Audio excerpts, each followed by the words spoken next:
This is MC Fireside Chats, a weekly show devoted to the outdoor hospitality industry, hosted by Brian Searl and Cara Csizmadia. You'll hear from special guests that focus on topics to help your business succeed, all backed by Modern Campground, the most innovative news source in the industry.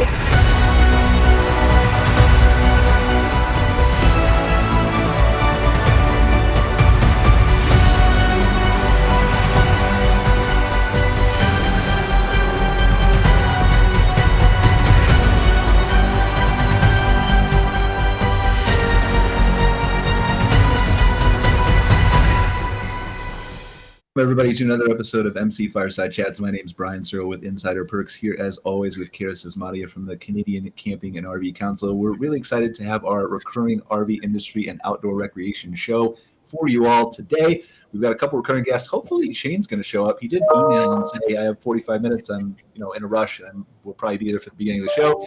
So maybe he will pop in and join us. We are missing Phil Ingrassia today. He has other commitments, but we do have Eleanore Hamm here from the Canadian RVDA, as well as Susan Carpenter from the RV Women's Alliance, and two guys who you probably don't know because they are really newbies in the industry. They just kind of popped in last week.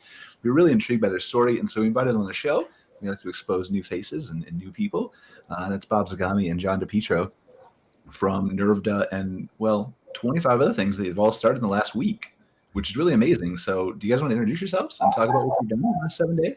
Yeah, but now we can add you to the roster, too, that we appeared on your show, Brian. No, that's not notable at all, sir. That's actually a negative to appear on the show. That'll hurt us? Yeah, that's a hurt, yeah. John and I have been working Don't tell anybody you were here. For about 13 years. RV Insights is our consulting company for media and marketing, and I'll let John tell you about our television programs. That's all you're going to say, Bob? Yep. You're going to leave that up to me? Okay, TV shows. We do two national. I guess if you're on the internet, it's national no matter what. But worldwide. Give yourself credit. It's worldwide. Well, you know what? You're absolutely correct. Thank you so much, Brian. We do two shows. One is in its 8th year and was kind of started as a lark to see how we would do with it. It's called RVing in New England. But we really need to change the name of it to RVing from New England, because it's not just about RVing in New England anymore.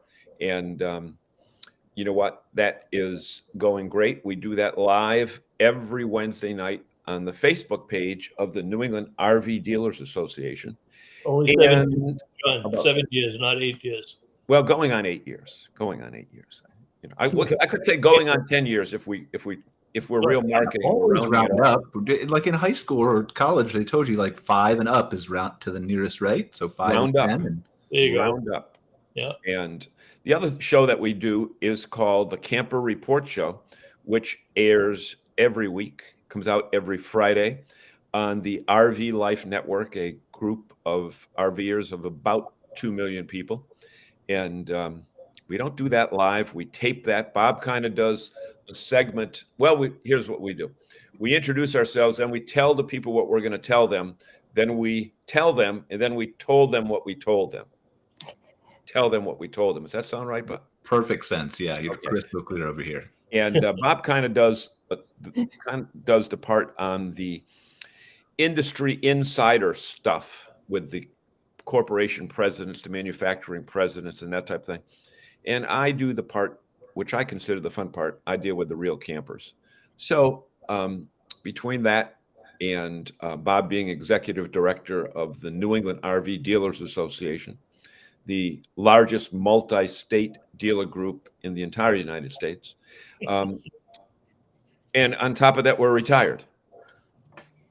Terrible word. Not in our vocabulary. No, right. I'm never going to retire. We love thanks the to industry. you, Brian. I said I'm never going to retire. I'm having too much fun. I think you guys Right. are too. Exactly. Yeah. Exactly. But yeah, I'm really. Is that it? Do you have more? I mean, you can keep going if you want. Brian, he could go on for another hour. You got to stop it there. All right, I'm going to stop him there. But really, I'm very impressed with all the things that you guys have done. I think I met you for the first time, and we were discussing before the show 2020, I think at the Boston RV show, just in person. But I've obviously known of you. I've been in the industry since 2012, and just really impressed with all the things that you guys do, all the contributions to the industry. I think you're right about RVing in New England. And I don't catch the show as often as I should be able to, given my schedule. Same thing with Camper Report. But from what I've seen of the episodes, great, well put together, really valuable industry resources. And I hope you guys continue for a long time. Well, thank you very much. Appreciate the kind words. Yeah. So what do we have? What do we want to discuss in the RV industry today? Like, what's going on? Maybe Bob wants to discuss, because we attended several shows. Maybe he wants to. Yeah. Okay. You know what? There's media reports out there saying that the figures are going down, normalizing. But I'm sure Bob would tell you, and Eleanore as well, because they're on that side of the industry, that the enthusiasm at the shows, I've never seen it any higher, and the diversity in the demographics is absolutely amazing. Would you all agree with that? Mm-hmm. Yeah, I think it goes beyond the shows. What we've seen, we had a tremendous show in Boston in January, and it's carried over. And I think for the most part, the deal is that we talked about here in the Northeast, the crowds are still good. I mean, I'll talk to dealers in the middle of the week on a Tuesday or something, and they'll say, I can't believe it. I've got 10 people in the showroom on a Tuesday afternoon. And the weekends are very popular. Now, the interesting thing is they're selling almost as much as they were. It's down maybe 10, 20%. There's less people coming, but the people who are coming are buyers. And we've broadened the demographics of our industry right now have been broadened from everything from a 19-year-old kid getting out of high school and hopping in a camper van to, mature retired couples. So we have products that fit every classification. And within the products, we've got.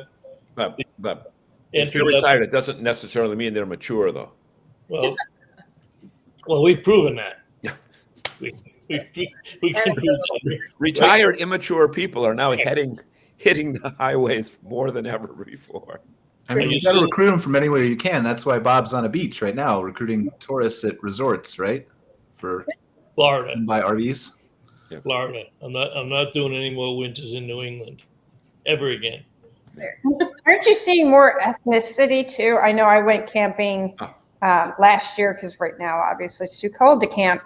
But I was really blown away, and I absolutely love to see so many different walks of life in the campground that, I hate to say this, but it's notoriously always been that the white class sitting out in the campground, and now it's not like that at all. And I absolutely love it. It's so great to see. Well, Susan, you bring up an excellent point, and Bob introduced me to a gentleman who started a organization called Black Folks Camp 2.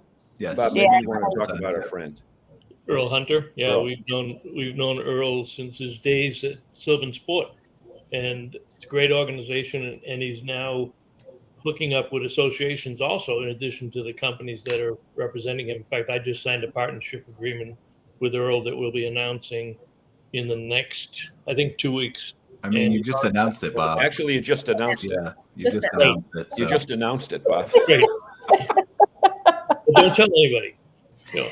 That's okay. Nobody watches the show anyway, so you're saying. Right. But I've seen Spanish people. I had a young Japanese couple, and how we argue when we're backing in something, they were arguing too, but in a language I didn't understand, but the body language was exactly the same. Yeah. So it sounds different in Japanese, but the intent is the same. Oh, backing up. Oh, okay. Yeah. So they know how to swear in different languages. Oh yeah. Yeah, it's a marriage tester regardless of your language. For the most part, that carries over to the shows also. We're seeing a lot more diversity in the shows, which is good. Now, the industry is doing a good job at, reaching out to Blacks and Hispanics, so we are seeing a lot of that. We had a lot more this year, there were years, to your point, Susan, that you wouldn't see a Black person in the Boston show. It was crazy. But, they love it as much as we do, and what Earl is doing is creating a welcoming environment for people to invite other people into the lifestyle. So I think it's all good for the industry. Yeah, we've had Earl on the show before. We had a diversity-focused episode, I think maybe a year and a half ago, Cara, something like that. But we had, he was really... It's a time warp now. I can't even remember the order, but yeah, it was a bit ago. We should have him back, I think. It's worth the conversation given, I know up here we definitely have events and strategies targeting new campers, new demographics. It's something we're absolutely focusing on, and so I think it's a good conversation. Well, I always knew where to find Earl at the show, because whenever he was doing a presentation, he would have a crowd around him. You couldn't get through the aisles because he's so dynamic in his presentations and his enthusiasm for the lifestyle and for any product that he's selling. And he's not selling, he's really converting people, and he just does a fantastic job. So we love to have him on. Yeah, he's a very passionate man about it. Yep. When we were in Florida for Tampa for the Florida RV show in January, I ran into a couple called Adventuresome Couple. No, wait a minute. Yeah, is it them, or am I mixing them up with another one from Alliance? It's them now, so we'll just roll with it.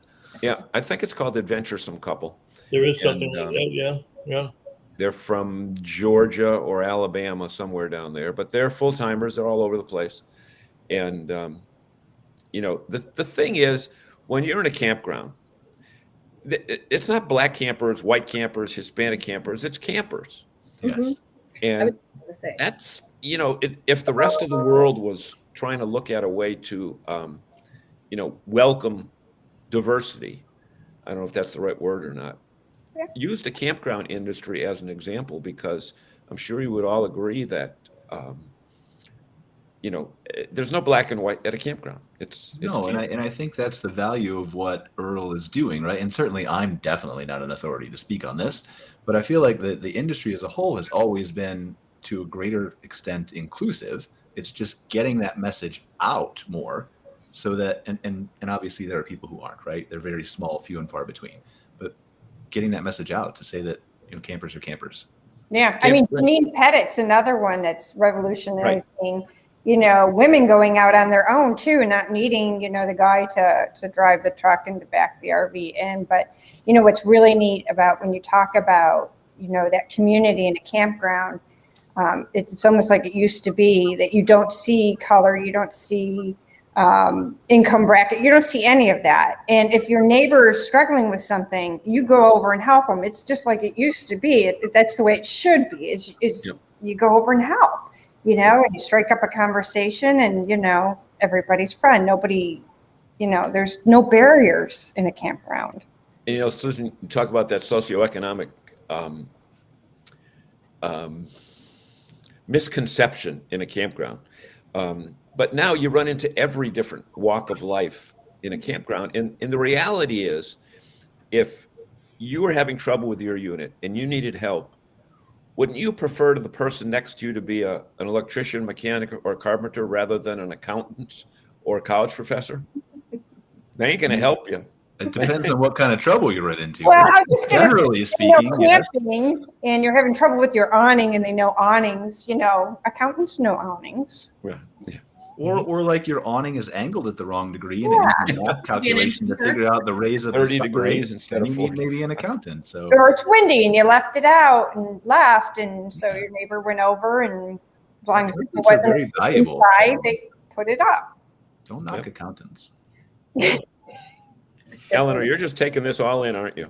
I'm just, laughing at your, hopefully we don't have too many accountants watching, because they might take offense, but I'm sure accountants count too. No, it's a lot of, it's really interesting, because we talk at our, Gorving Canada and our marketing strategies on how to attract, new Canadians, right, to the industry. And I think it's communicating and getting the message out there of exactly what you guys are saying. Everybody's equal, everybody's out there, people will help you, and trying to get through the potential objections, or people not quite understanding what camping is. So we work very hard in marketing and with Parks Canada to try to get different people coming into the industry, so that hopefully they may start camping in a tent, but then eventually move into the RV lifestyle as well. That gradual. I think presentation is so valuable too, in all that marketing strategy, where you see that really diverse representation within ad campaigns and things like that. That's something I'm definitely seeing in my Instagram feed and things like that, a much more diverse population represented camping visually in those places. And I think that's really helpful too. Well, and again, that has to be like a conscious decision, right? And I don't think it's an unconscious decision to say like, we're not going to include those people in our photos. But Right. previously, like we have a subscription to Shutterstock for our marketing agency for all the people we do work for. And, 4 or 5 years ago, that's all you would find in camping related stock photos is that. And so unless you were willing, it's not that you were intentionally excluding anybody, but you just didn't have the resources maybe, or didn't put the thought into, oh, well, maybe this should be different. And I think that's part of what Earl and other people are helping change is everything you look at under a microscope to say, like, how can I be more inclusive? Well, the other thing that helped us out, if there was any good that came out of COVID, it was the exposure to the RV industry, to the masses of people that truly didn't understand it. They may have known that their neighbor had a trailer in the backyard or rented a motorhome for vacation, but the penetration over a 2-year period, the media covers, the different stories that people had.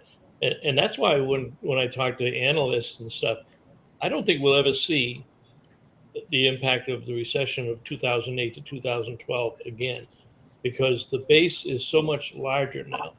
And so many people know it. It's mainstream. And once you're mainstream, you don't go back because people talk about it. I mean, there isn't a family in this Canada or United States that if they sit down right now and say, what do you want to do this summer? And yeah, they might talk about going to Disney or taking a cruise or taking an airplane, but you can bet your life that RVs are in that conversation. It's on the same level. And they know people who have done it. They know people that purchased during COVID. So the expansiveness of that is going to bring a lot more inclusivity to the industry. But is it just I know we're talking about RVs in the show, right? But is it just RVs, or is it the inclusivity of glamping and the more luxurious accommodations that are bringing in different demographics too? Well, I think the coverage that we've gotten has covered everything from tents to glamping. Yes. So there's been enough of this. So people, and that's a good point, Brian, because a lot of people think, well, they're just trailers and motorhomes. No, there's a lot more activity, in when you get to the campgrounds with the covered wagons and the yurts and park models and the stuff that we have. So they're seeing the industry on a much higher level. And so they're intrigued about what the different components are. I mean, you think about it, if there's nowhere else out there that you could go and say, you got such variety. You could either rough it out in a tent without any utilities in the middle of nowhere, or you can go up to this multi-million-dollar unit that has more than your house does, and everything in between. Where else can you experience so much in one industry? You absolutely can't. There's no way you can, and it's future-proof. Like, it doesn't matter what you imagine in the future with or with the future tech or AI evolving or what. Like, there's going to be camping and glamping on Mars.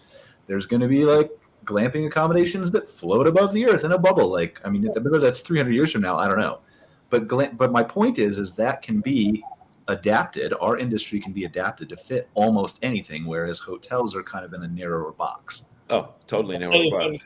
Oh yeah. I'll tell you a funny story that hits close to home, and every time I tell this story, people just their eyeballs roll to the back of their head. But don't worry, it's a clean story. My two daughters are 45 and 41. They don't want to hear. They don't want you saying that publicly, Zagami.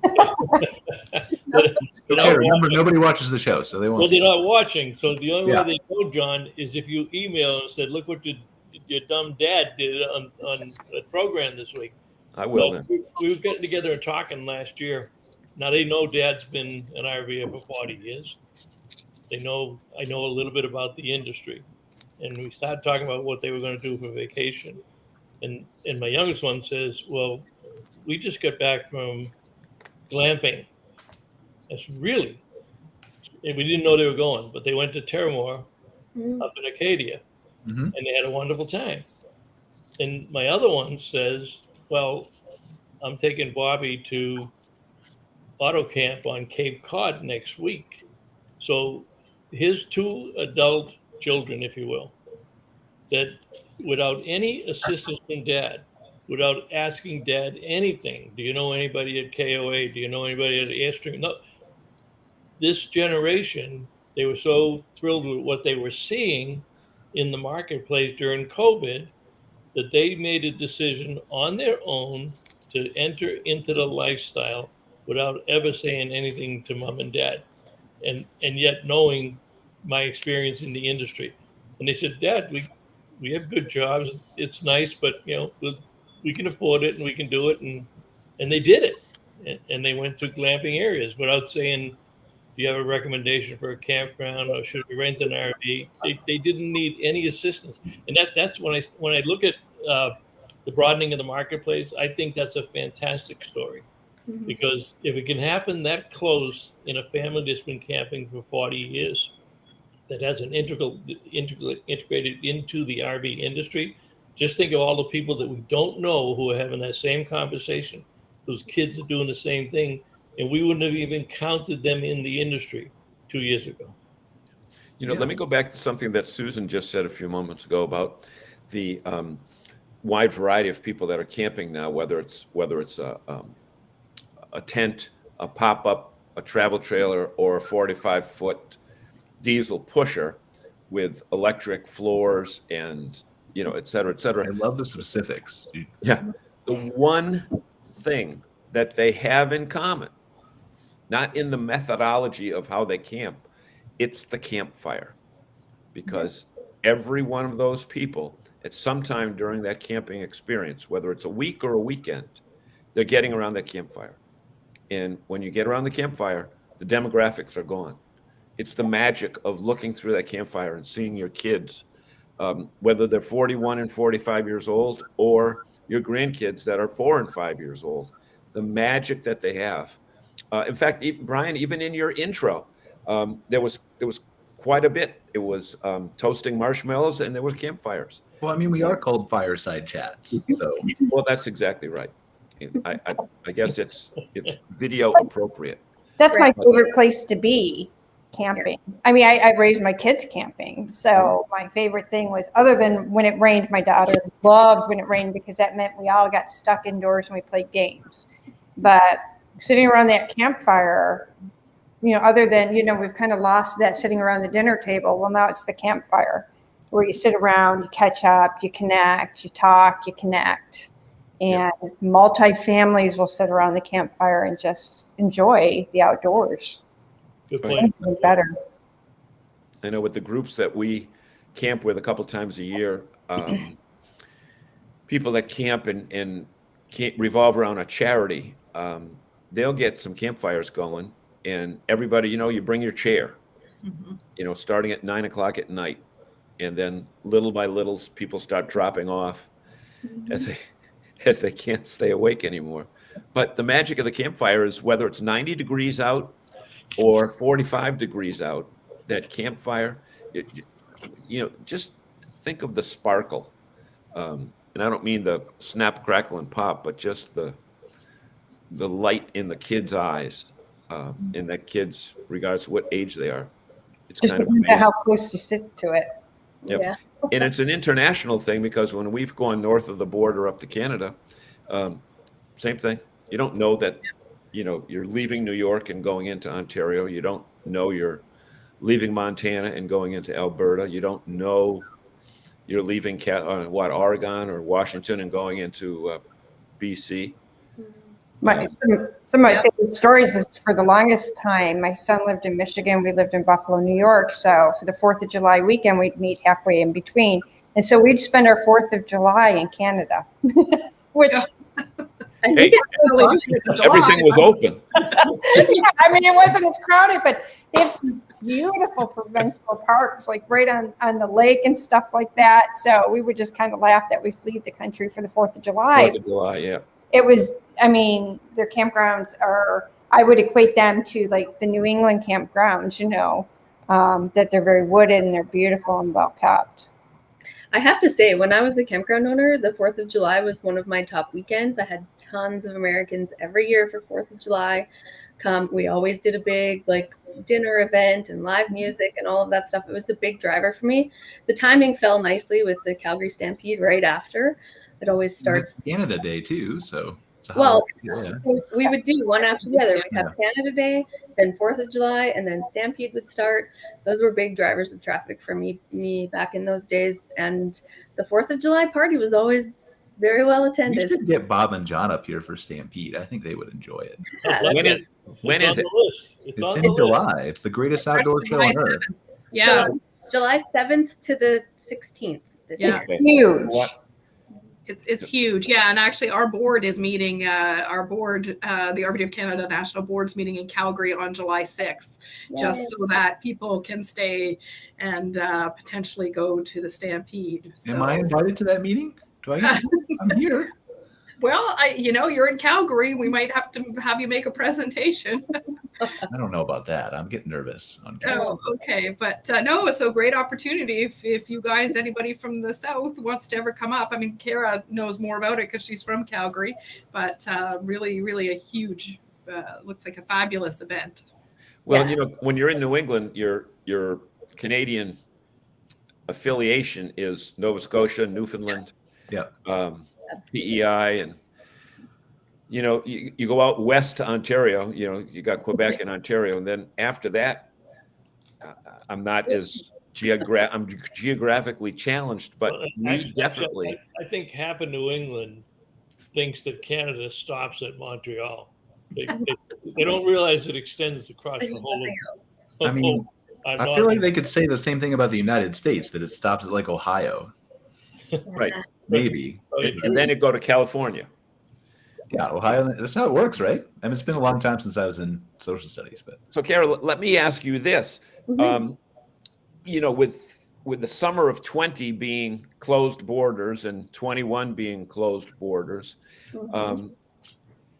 I think the Canadians, because I think in 21 the Canadians could come into the U.S., right? The snowbirds could they go down to Florida?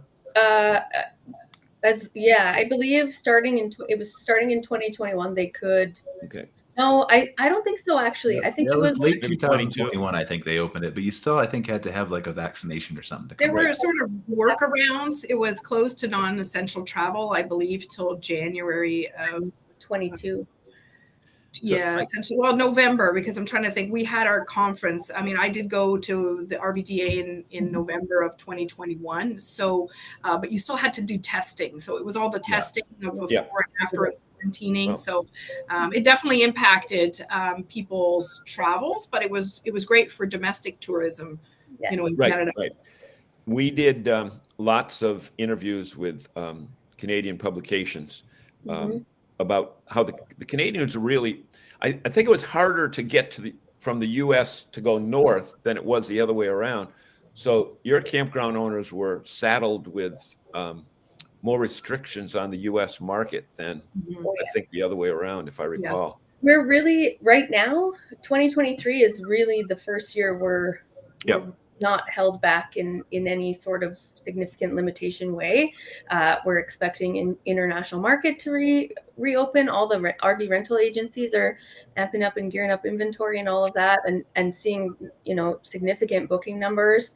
So the international market is reopening to operators up here, and then I think there's a significant amount of strategy around welcoming back our American guests. I know I was talking to a park that's on the Alaska Highway.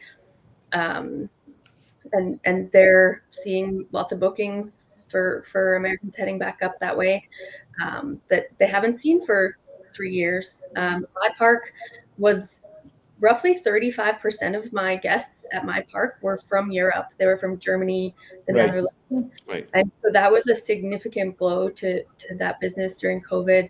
And so I think they are now, the park is still there. I'm not involved anymore, but I think they are definitely now looking forward to welcoming back those guests, and that will have a significant boom to their bottom line that they've lost out on the last handful of years. I think you bring up a good point. I don't think we've seen as much coverage on the international and the European travelers as we have Americans going to Canada or Canadians coming down here.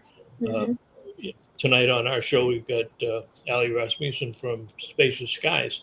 One of her campgrounds is Minuteman, which is about 20 miles outside of Boston, and about a third of their guests each summer are international travelers. Yep. And when you combine that, as that starts to pick up now too, because we didn't talk about that as another revenue source after COVID.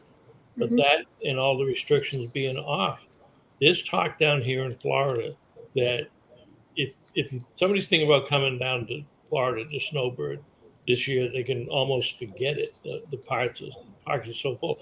The parks down here are now taking reservations for 2024, winter of 2024, and so that's going to be an issue, and people talk about it. We sound like a broken record every week but we talk about it on both of our shows to make your reservations early. I don't know from that side of the table, what can these campgrounds do to make people understand that you have to make these reservations early? Are we preaching to a blank wall, or are you seeing activity where people are truly doing it? I think most campgrounds are ahead. I think this is very market dependent too, right? Because we work with 400 plus campgrounds just on the marketing side of Insider Perks. And I think that there's no doubt that Florida is exactly as you're describing, right? And I think a lot of the tourist areas are still filling up. I think it's a little like hit and miss though, given the way the economy has been trending in some of the other areas of the country. It's certainly not a negative anywhere, but sometimes it's a negative from 21. And folks are booking with less time in advance. Yes. Yeah, and in some of those areas, and I think, from the campground side, it is tough to communicate that to folks to pre-book. I think the market, like Brian is saying, really dictates the consumer behavior. If you want to get into those parks, you got to book early, and if you don't, you're missing the bus. So I think that's what I'm saying is that's negatively impacting. I think they were doing good in 2021 or 22, sorry, because they learned from 21. Yeah. But now the economy is causing them to have to wait and see and maybe put off, and they'll still go camping. Right. But that booking window is shorter, so then there's going to be a big rush, and then it's going to be the same problem again that they had in 21. That there's not going to be anything full. Well, to kind of alleviate that problem in Florida, at least, what Zagami hasn't told you, but I have spies that have told me, he is currently painting his house bright yellow and has got 2 hookups in the front yard. And he was on the phone with Toby O'Rourke today trying to become a KOA property. Smart strategy, branding. Like it. I can fit two of you in the driveway. Yeah. I mean, it really makes sense because KOA's got Terramore at the high end, right? And then they've got their resorts and holidays and journeys. And really, there's an entry point level there, I think, for the 2 spots. Driveways. Of the house, yeah.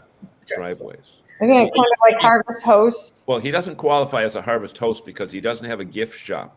Ah. But you bring that up, but it does. While some campgrounds are going to be full and there's going to be limited space, it does bring opportunities for other types. I'm not necessarily saying Bob's driveway, but for the other campgrounds that potentially would have less traffic or, are not at one of the big, they're not in Banff or Jasper, they're in different areas. It really opens up the opportunity because people are now wanting to go camping. They're looking for places to camp.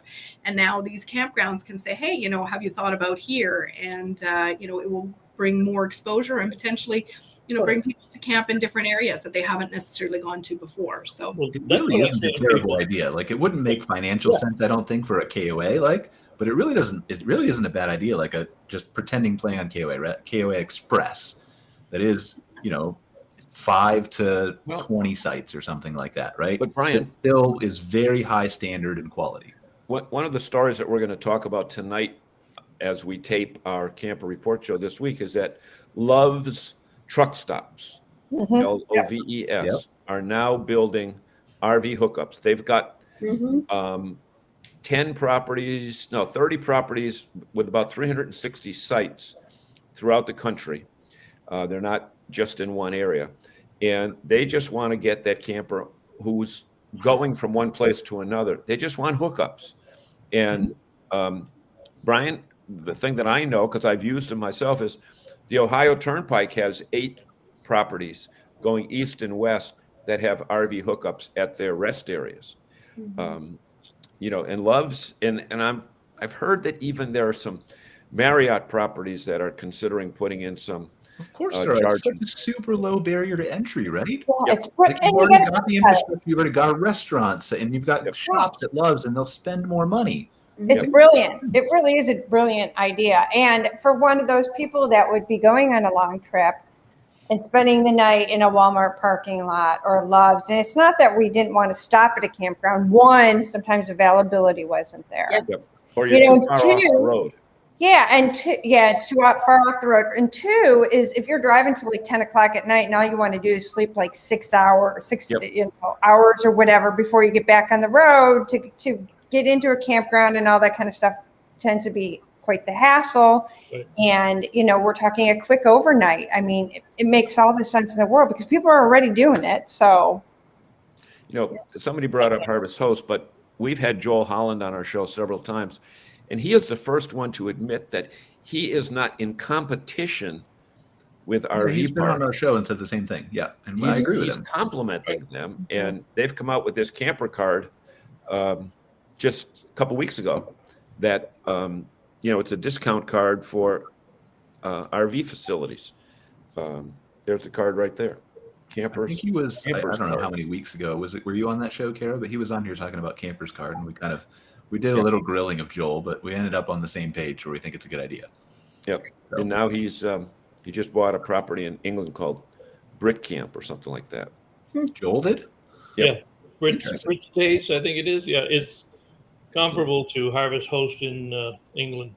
Yeah. Oh, yeah. Okay, company. I thought you meant he bought like a campground or something. Oh, no. But, oh, yeah. I talk about a person who is an innovative marketer. Yeah. Then when he, I don't know if you guys are any of you members or stayed at to afford an RV. I'm waiting for NERVDA to sponsor my show, and then I'll be able to afford it. He bought the golf course thing. So now there's like 300 to 400 golf courses. Now you say, well, what do RVers? Are they golfers? Not necessarily, but golf courses have parking lots, big parking lots that are not used at night. And they also have great dining.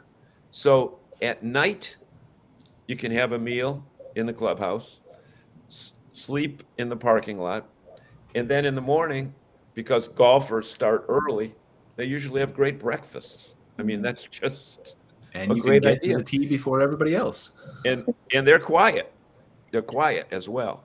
And statistically, there's more campers than there are campsites available. So it's not like you're taking business away. No. You are helping the industry as a whole for those that are getting aggravated because they can't get somewhere.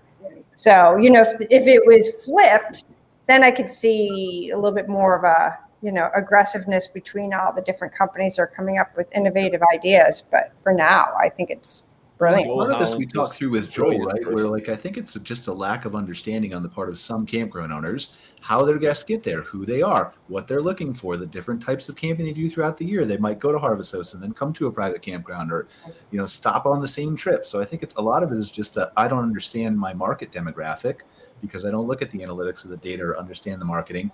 And so therefore I don't understand that my guests might complement each other very well, or they're not pulling or stealing from me or something like that. Yeah, I don't know about you guys, but I don't want to camp at a Love's truck stop. No, for sure not. Yeah. But you can stop and sleep. But I hear now at a golf course, maybe. Yeah, but you hear some of these campgrounds complain about Harvest Host or somebody sleeping in a Walmart.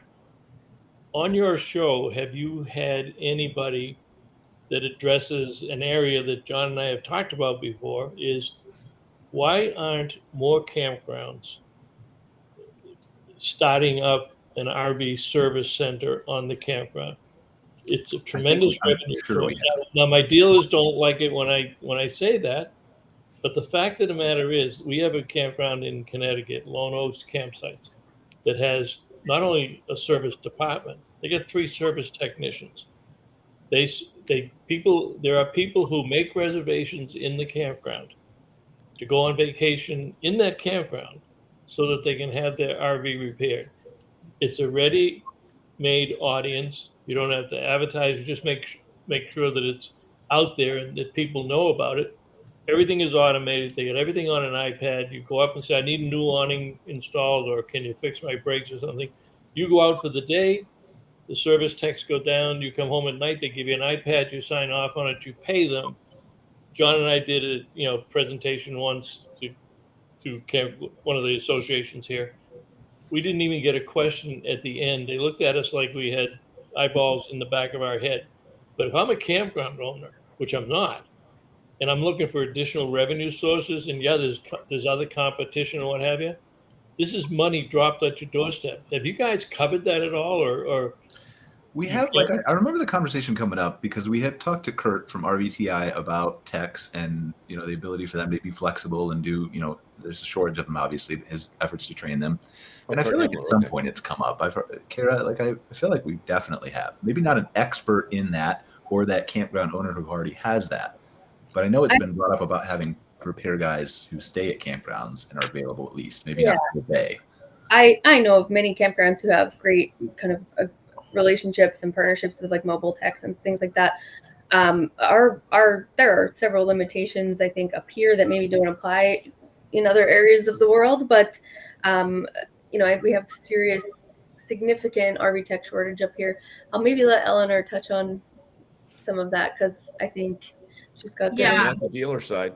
Well, I mean, from the dealers, obviously, we have a huge shortage. I mean, it's North America wide, right, in terms of having technicians. So, you know, the dealers are always looking for people. The other thing, too, is that we do have some pretty strict provincial standards. So in Alberta, for example, where Cara is, you need to either we have a program called the Red Seal certification for all trades in Canada.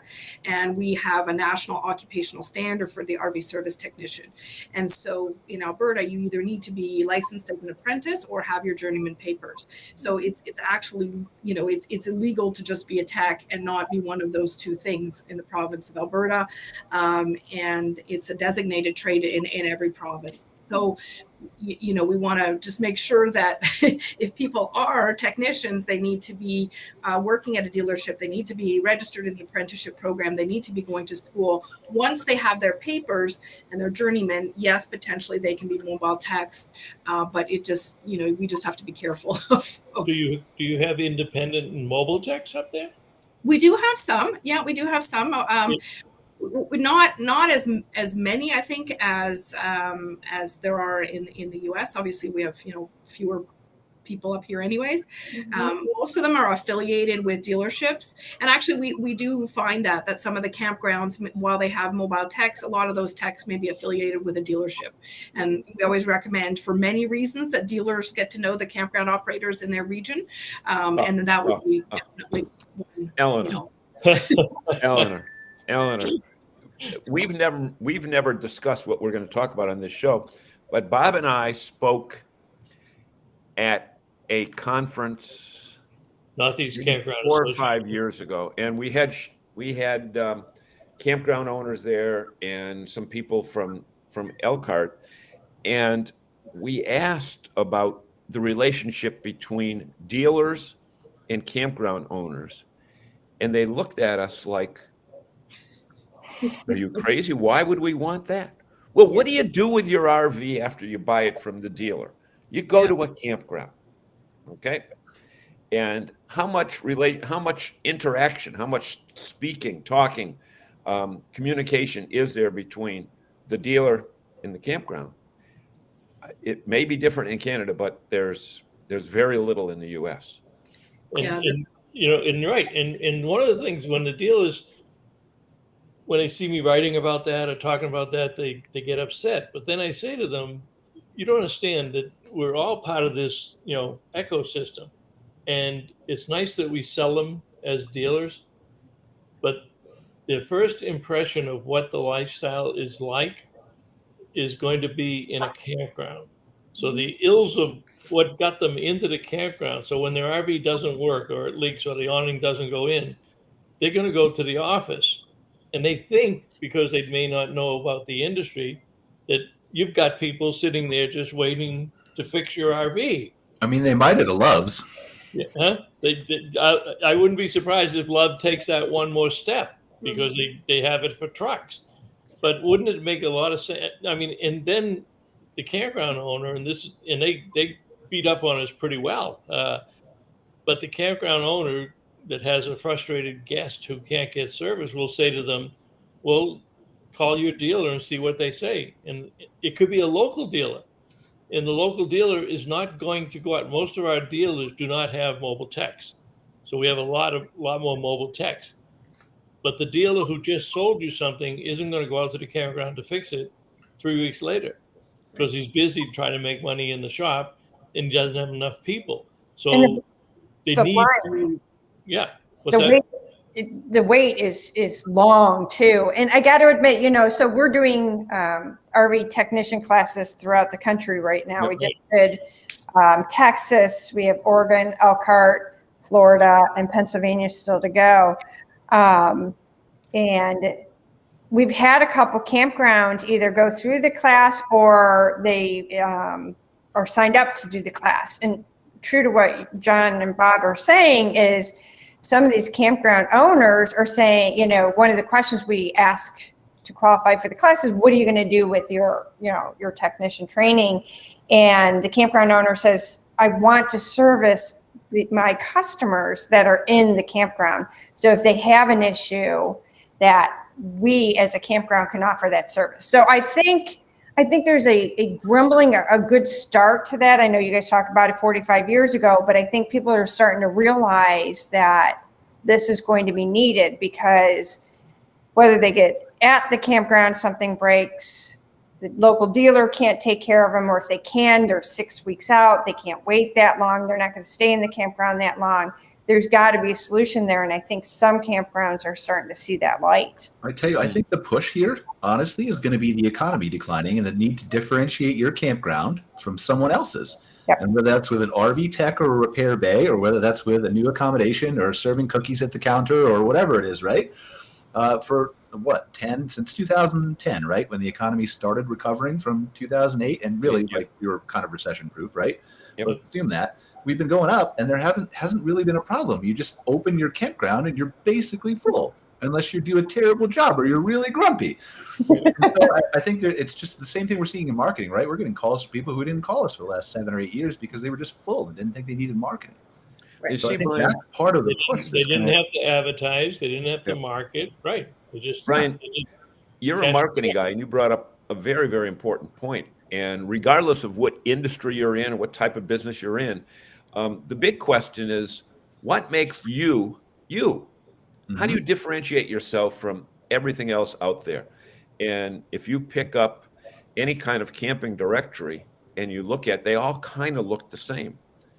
But what is it that makes your facility different? Is it the smile on the person that they greet when they first come in? Does the person look like they just came out from under a rock for 3 years? And it doesn't have to be a huge difference maker. It has to make you memorable. Right. Well, the first thing they can start at, and John and I talk about when we talk to campgrounds in the campground associations, we bring this up and they don't like it. But the first thing they have to start doing is take down the sign at the front entrance. When you show up and it says, you can't do this, you can't do this, you can't do this, you can't do this, they give you 10 or 12 reasons to piss you off before you even go to the front office. Then it says, welcome. We could have a whole show on this, guys, because I agree with you.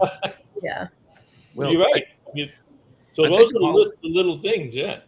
I think all of us here are under the impression, but the mindset that operating your campground in the next 5 years has got to be different than the last 10 years, because I always chuckle when I hear someone say, we really love camping, and when we retire, we want to own a campground and take it easy.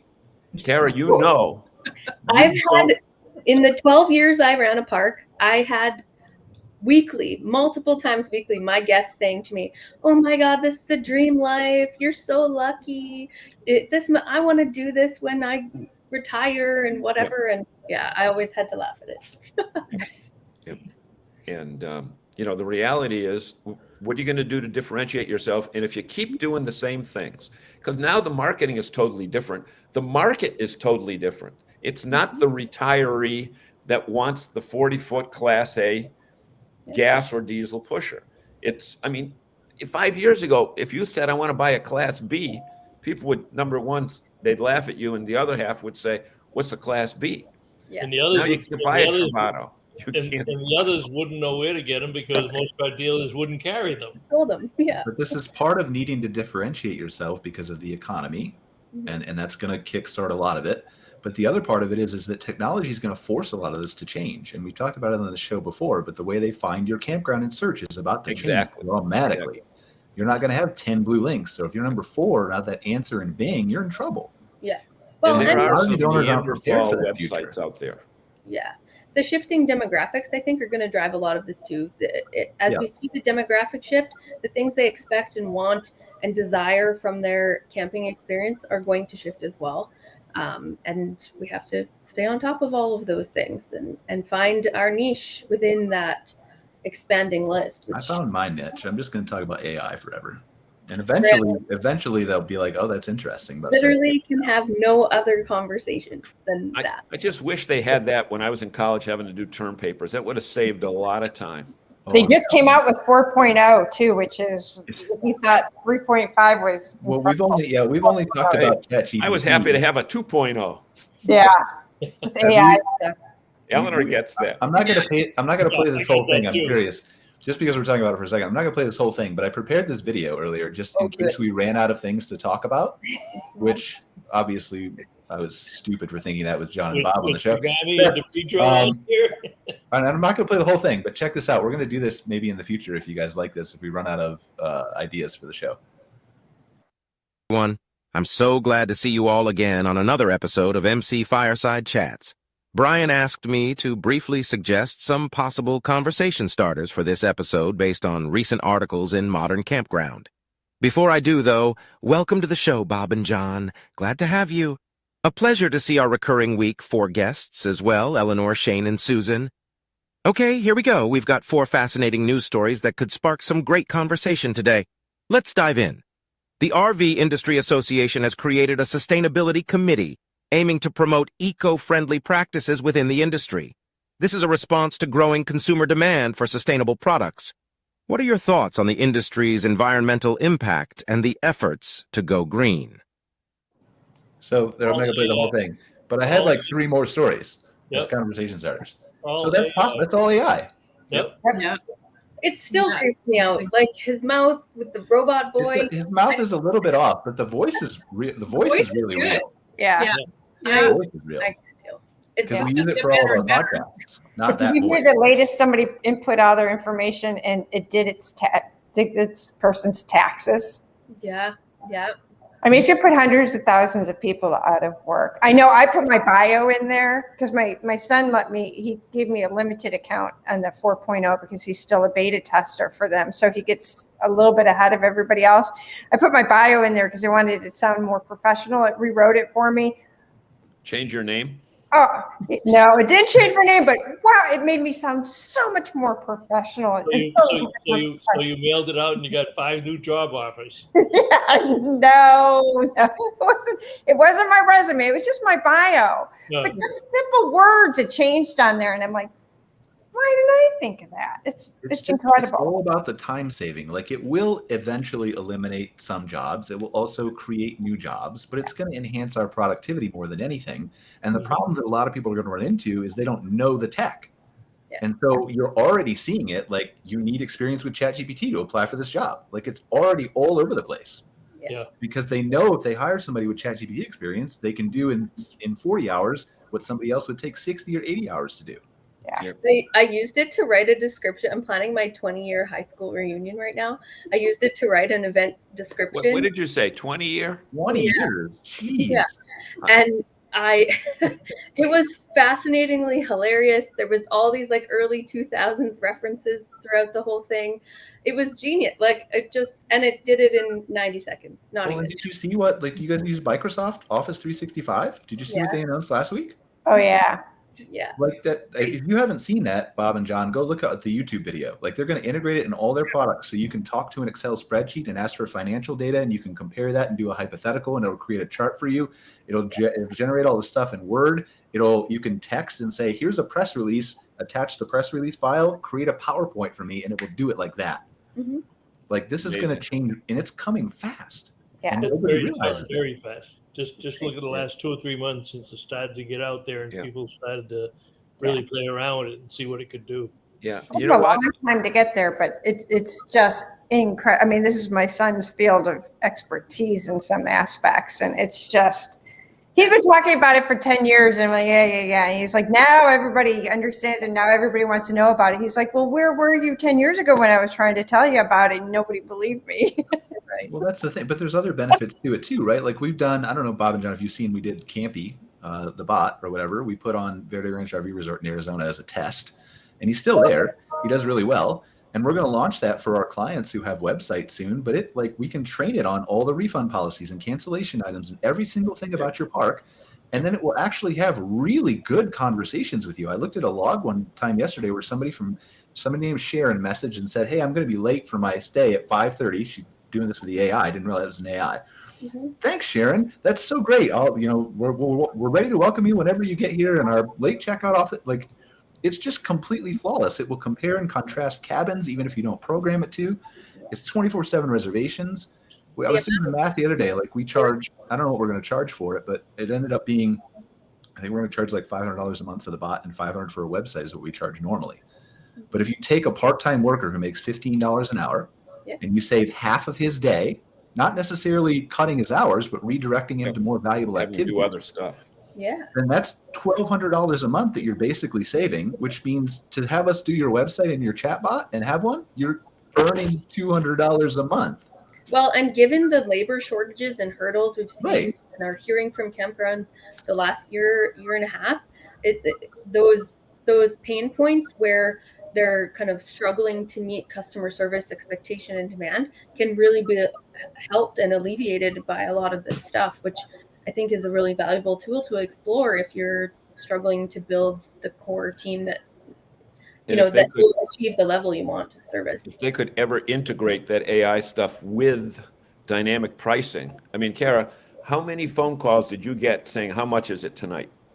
Yeah. Like, how much is tonight's fee? Like it will come. Like we've been in discussions with CampSpot, for example, with their API, not about this specific thing, but it's crossed my mind many times where I said to them, like, that needs to happen as a step, right? Because right now, if anybody asks about booking or pricing, it will display the CampSpot link and send them right there. Right. Instead of discussing pricing, because it's dynamic. We don't want them to do that, right? And say it's $45 and then they check and it's $85. Yeah. But but COVID and dynamic pricing, dynamic pricing probably would have never hit the campgrounds if it wasn't for COVID.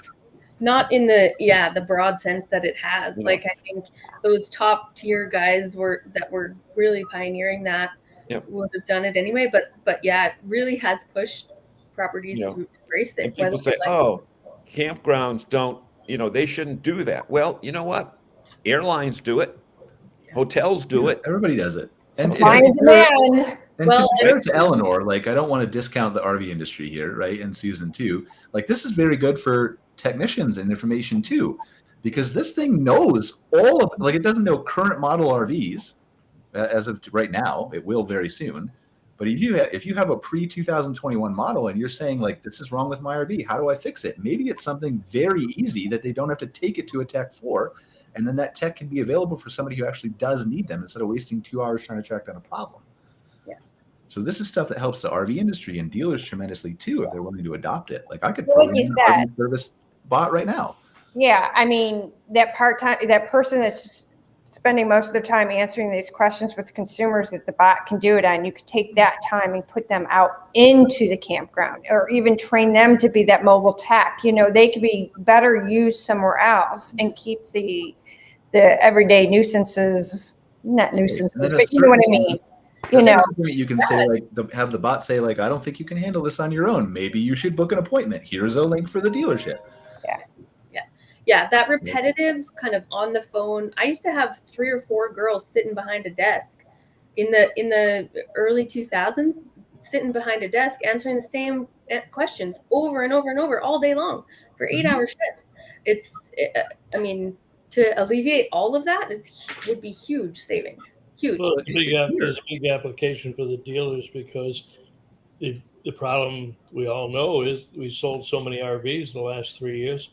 Got to fix them. All these new people. They've owned an RV. They've never been in a campground. And how many calls do the dealers get to say, Do I have to winterize my RV, or how do I winterize my? There's so many of those items that could be automated and on the website and ready to go. Send me a dealer, Bob and John, and I'll do one for free for them to show a use case.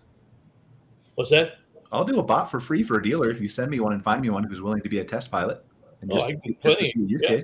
Yeah. Yep. You know, and Eleanor, I'm sure that another thing that's an issue in Canada, maybe not as big as the U.S., is consolidation of dealerships. Where, you know, in the U.S. now, what do we got? Five mega companies, and we are, by the way, over. Like, I'm willing to continue, but if anybody has to drop off, please feel free to go ahead and do it. But we have to drop off in 2 more hours because we got to do our other show. Well, that's fine. I don't do anything all day anyway. We have 2 more hours, but yeah, consolidation. We're seeing it as well. I mean, obviously not to the same degree. You know, I think the largest group in Canada has about 40 dealerships, the Leisure Days group, and then the next one down has maybe 12.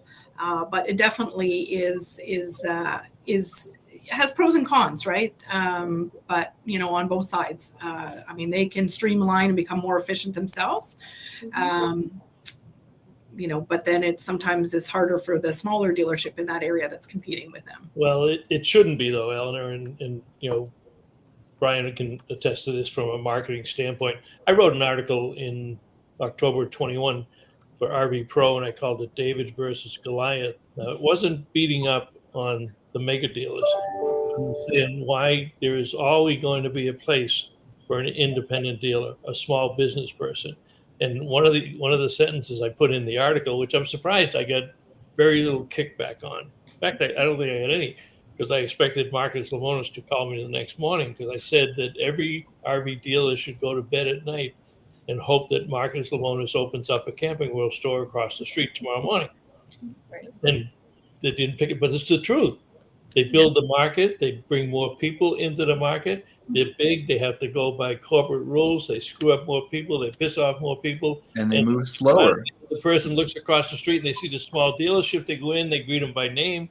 You know, that's business. But if you're not going to market that, and if you're not going to show people that you are different, if you're going to hide under your desk because there's a mega dealer down the street, then get out of the business. But that's the difference today. Go ahead, Susan. Camping World uses that dealership for parts that they can't get fast enough. So sometimes that independent dealership, their biggest customer is Camping World. It's very true. You're right. I've got dealers like that. Yep.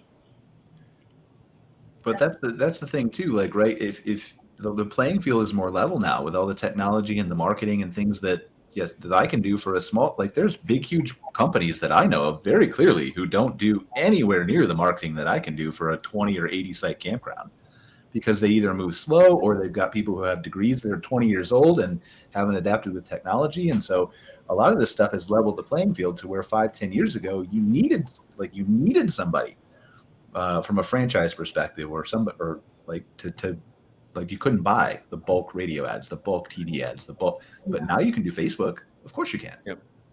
Yep. So many changes coming up. But I think they're all great. Like, I really like some of them, maybe not, but I think most of them are great, depending on if you adopt them, if you can adapt to them, if you can use them and use them to your advantage.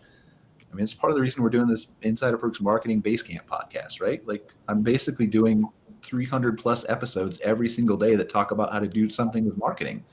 And maybe that's just like Harvest Host, right? That's not going to take away my customer, because if you want me to do the things for you that are super high level, you're going to hire me.